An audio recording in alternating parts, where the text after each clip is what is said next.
Hello children. Today I am going to explain you how to change a particular sentence in simple future tense into passive voice. So pay attention. First we will identify the subject, the verb and the objects in the sentence. Rima will bake a cake today. So here we are talking about Rima. So Rima is the subject. Will bake. These two are verbs. Will is helping verb. Bake is main verb. So let us question what. Rima will bake what? Answer is a cake. So a cake is the object. And today is the rest of the sentence. So let us do, the first step is adla badli. So object will come to subject's place.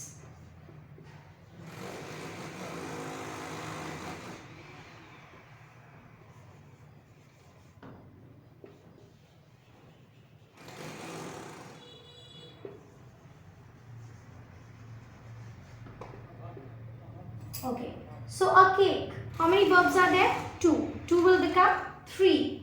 In the first blank, we will write will. Now children, when the helping verb is will, pay attention. When the helping verb is will, shall, would, should, may, might, can, could, बीच वाला blank में यानी कि middle blank में हमेशा be बैठेगा. B E. Okay, so a cake will be. यहाँ पे क्या बैठेगा? V3 form of the verb. तो बेक का V3 क्या है? Bake, baked, baked. A cake will be baked by Rima today. Right? I hope you have understood. Next, future perfect tense. कैसे change करेंगे एक सेंटेंस को जो फ्यूचर परफेक्ट टेंस में है into passive voice. So let us see. The tailor will have stitched the cloth by evening. तो यहाँ पे सब्जेक्ट क्या है यानी कि किसके बारे में बात कर रहे हैं? The tailor के बारे में. Will have stitched. ये हो गया verb. 1 verb, 2 verb and 3 verb. Okay? तो यहाँ पे देखो, in case of simple future there were 2 verbs. 2 verbs बन गया 1, 2 and 3. तो यहाँ पे कितने verbs है? 1, 2, 3 verbs है. So 3 will become 4. तो पहले हम लोग अदला बदली कर लेंगे. The tailor will have stitched what? Answer is the cloth. जो आंसर है वही object. By evening is the rest of the sentence. तो पहले अदला बदली कर लेते हैं. ऑब्जेक्ट आ जाएगा सब्जेक्ट की जगह, the cloth. How many verbs are there? 2. 2 will become 3. Right? उसके बाद बाय लगा के सब्जेक्ट द टेलर. उसके बाद रेस्ट ऑफ द सेंटेंस यानी कि बाय इवनिंग. अच्छा, हेल्पिंग वर्ब की जगह क्या है? विल. विल रहेगा. उसके बाद क्या है? हैव भी हैव रहेगा. कुछ चेंजेस नहीं होगा. The cloth will have.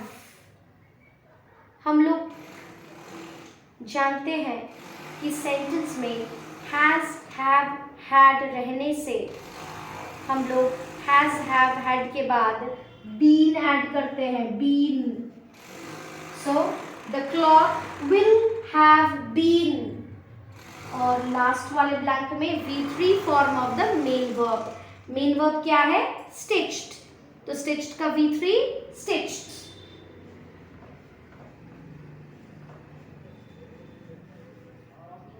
So the sentence comes to, the cloth will have been stitched by the tailor by evening. I hope you have understood. तो हम लोगों ने क्या किया? फर्स्ट स्टेप हम लोगों ने आइडेंटिफाई कर लिया, सब्जेक्ट कौन सा है, वर्ब कौन सा है और कितने हैं, थर्ड ऑब्जेक्ट क्या है, और रेस्ट ऑफ द सेंटेंस अलग अलग कर लिया।